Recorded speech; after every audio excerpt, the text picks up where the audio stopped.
Olá, tudo bem com você? Então, hoje nós vamos falar sobre as 5 fases de qualquer empresa. Nossa, você sabia que a empresa tem 5 fases? E esse conteúdo que eu vou te falar agora pode mudar tudo na sua vida. Por quê? Porque a maior parte do que a gente ouve falar sobre a abertura de empresas, sobre suas fases, com essas informações, você vai poder ter opções e mais liberdade para exercer os seus negócios. Então, sem delongas, a primeira fase é aquela que a gente chama de fase 1, a fase de abertura do negócio. Muito se fala sobre a questão de abrir o negócio e tem toda. Às vezes a gente acha que tem toda aquela burocracia pra gente abrir, e aí a gente pensa no negócio, aí precisa ter um plano, fazer o plano do negócio, e aí as coisas começam a parecer que são complicadas. Mas na verdade, elas não são tão complicadas assim.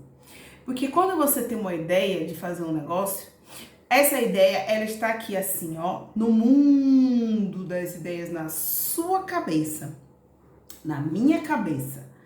Mas aí, pra gente começar o negócio, a gente precisa matar essa ideia. Matar essa ideia, Amy? Como assim? Vou te explicar. Matar a ideia é você fazer um MVP. MVP? Eita, negócio complicado. Não, vou te explicar, calma. O MVP é o mínimo viável do produto. É quando você tem uma ideia de um negócio e você começa a fazer aquilo em pequena escala. Como, por exemplo, se você quer entrar no negócio, no ramo de doceria, um exemplo. Agora eu quero entrar no ramo de doceria. Então eu vou começar a vender o meu primeiro doce e perceber e ver se as pessoas vão gostar daquilo que eu tô fazendo. Se for uma prestação de serviço, é a mesma coisa. Faz de graça, faz com preço mais em conta, ou já faz mesmo o serviço, você entende? Então já começa a fazer. Então o negócio, ele não começa depois que você abre um CNPJ. O negócio, ele começa a partir do momento que você mata essa ideia na sua cabeça e põe em prática.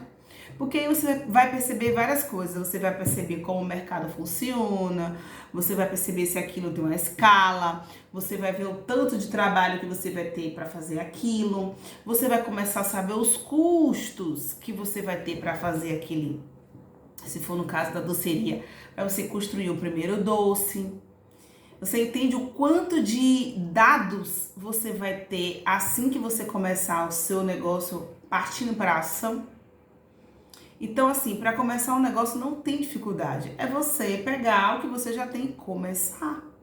Aí depois a gente começa a pensar em CNPJ, né? Começa a ter uma escala. E aí, essa parte burocrática, inclusive, você pode contratar um contador para ele fazer. Não precisa você fazer, você entender disso, sabe? Mas praticar o MVP é algo que é primordial.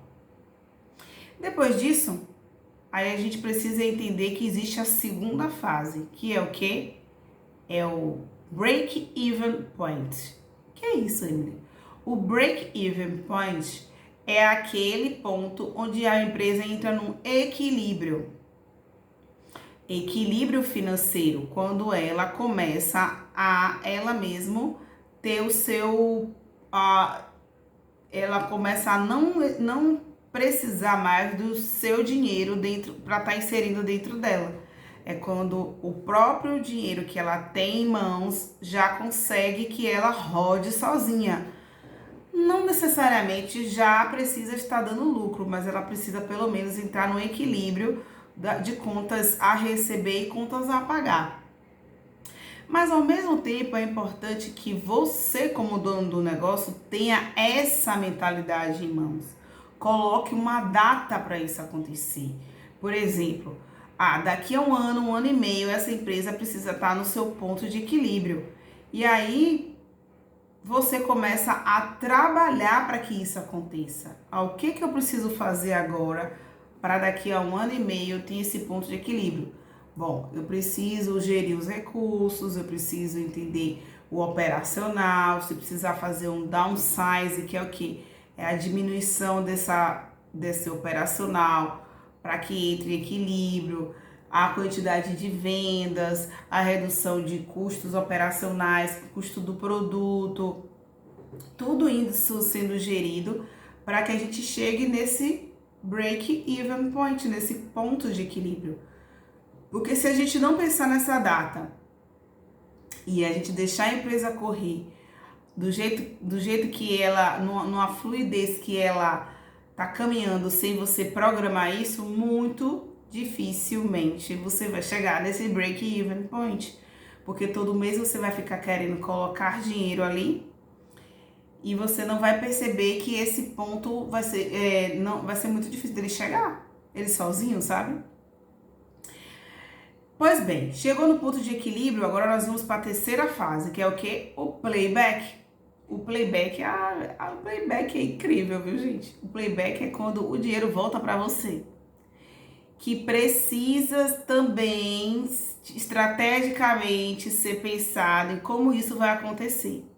Porque quando chega no ponto de equilíbrio, você não vai mais colocar o seu dinheiro lá dentro, mas aí a empresa vai começar a dar lucro. Quando a empresa começar a dar lucro, você precisa também estabelecer um prazo para esse dinheiro voltar para você. Calcula, vê quanto que vai ter de lucro, quanto que é viável, e todo mês já começa a retirar um valor que vai ser o retorno desse investimento. Por exemplo, eu coloquei aqui 10 mil reais para começar um negócio, né? Gastei em torno de 10 mil reais. Então, a partir do mês X, depois de 1 ano e meio, enfim, você vai definir a data.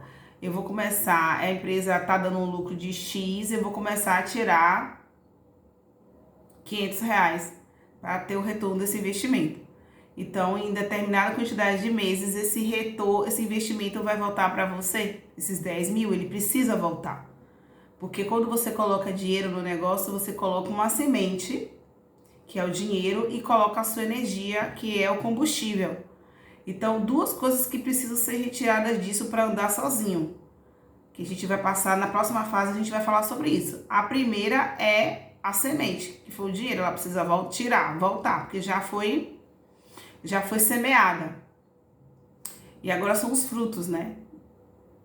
E o outro ponto é o playback, que é essa fase do ponto do retorno do investimento. Pronto.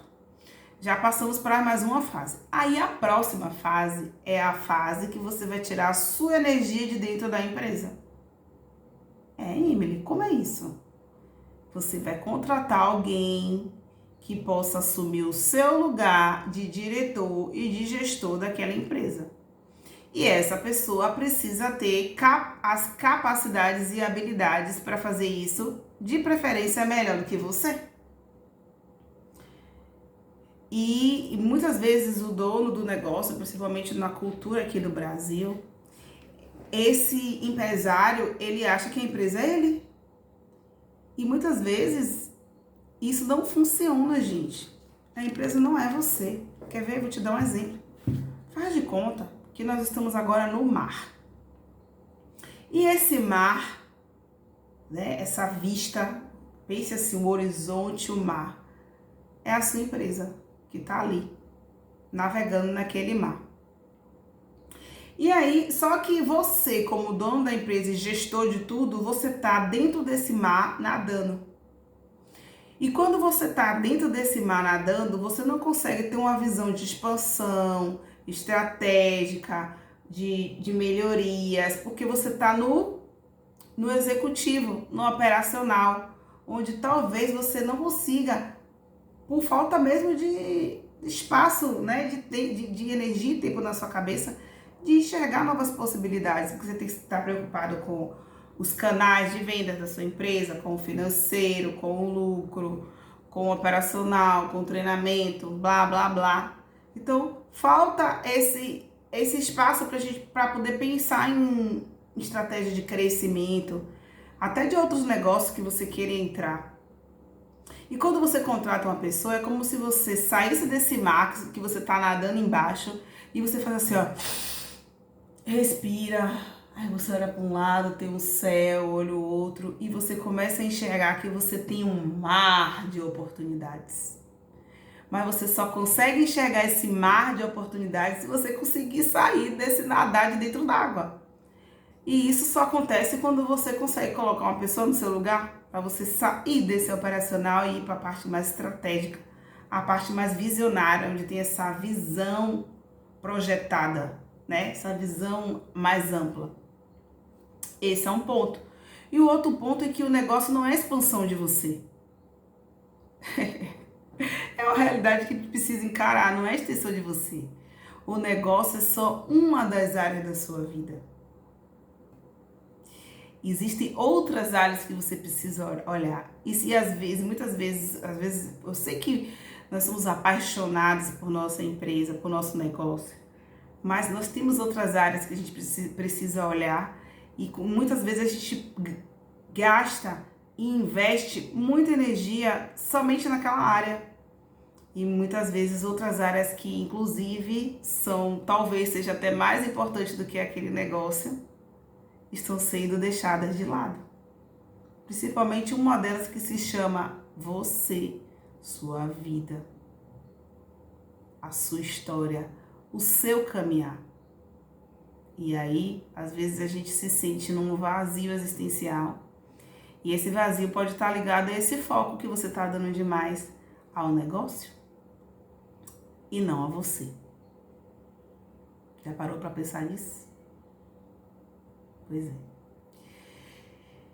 Mas vamos para a próxima fase, né? Depois que você contrata o CEO, tem a próxima fase que é o quê? Vender a empresa, né? Desapego, gente.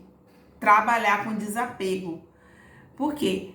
Porque nós precisamos parar de achar que nós estamos dentro de uma caixa, que a gente não pode fazer mais nada da vida, senão aquele negócio que a gente escolheu. Não é assim a nossa vida. Nós somos seres humanos complexos que Deus deu, graças a Deus, únicos. E todo dia a gente acorda com um desejo diferente. Então não faz sentido a gente ficar dentro de uma caixa onde a gente tem que ter uma função a vida toda, um negócio a vida toda. Não. Nós somos livres, sabe? E essa liberdade, às vezes o negócio acaba que deixa a gente um pouco preso. Porque a gente fica naquela noia, né? Naquela mentalidade, naquele pensamento de que a gente não pode mudar de área, de profissão, de negócio, porque o que vão pensar de mim? Aí você fala para outras pessoas, elas dizem assim: mas Emily, seu negócio tá tão bem, tão rentável, por que você vai fazer outra coisa? Por que não? Mas não funciona isso. Não, gente, nós não estamos dentro de uma caixa, nós podemos fazer o que a gente quiser, nós somos livres, entendeu? E pense comigo, na hora que você vende um negócio, digamos que seu negócio, que a gente chama de equity, tá? Quando a gente vende uma empresa, se chama equity, que é como se a gente comprasse o nosso futuro. Já pensou nisso? Por exemplo, se a empresa